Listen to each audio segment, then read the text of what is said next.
So ಜುಲೈಯಿಂದ ಅವರು ಹೊಸ ಅಧಿಸೂಚನೆ ಹೊರಡಿಸ್ಲಿಕ್ಕೆ ಅವಕಾಶ ಕೊಡೋದಿಲ್ಲ.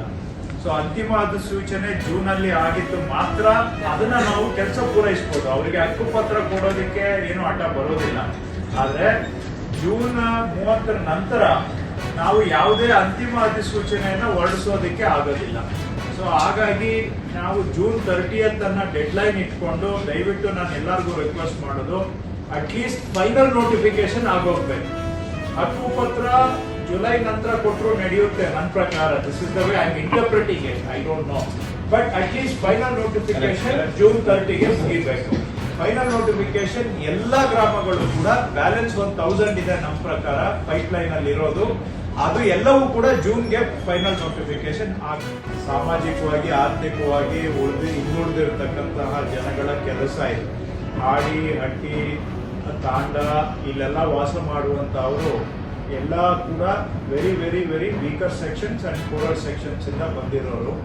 ಸೊ ಇವರೆಲ್ಲ ಬಡ ವರ್ಗಕ್ಕೆ ಸೇರಿರೋರು, ಅವ್ರದ್ದು ಆದ್ಯತೆ ಮೇಲೆ ಮಾಡಬೇಕು ಅನ್ನೋದು ಸರ್ಕಾರದ ಒಂದು ಕಮಿಟ್ಮೆಂಟ್. ಹಾಗಾಗಿ ಇಂಥ ಜನಗಳಿಗೆ ಒಂದು ಶಾಶ್ವತ ಪರಿಹಾರ ಕೊಟ್ರೆ ಆವಾಗ ಅರ್ಥಪೂರ್ಣ ಕಾರ್ಯಕ್ರಮ ಆಗುತ್ತೆ ಅನ್ನೋದು ನಮ್ಮ ವಿಚಾರ.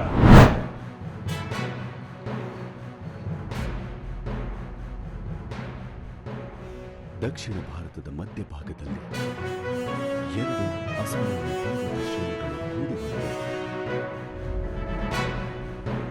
2 ನದಿಗಳು ಹರಿಯುತ್ತವೆ. ಅದರಲ್ಲೊಂದು ನಿಗೂಢ,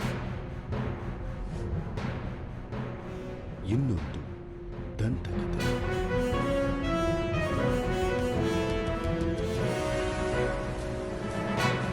ಇವೆರಡು ಕೂಡಿ ಜೀವ ನೀಡುತ್ತವೆ.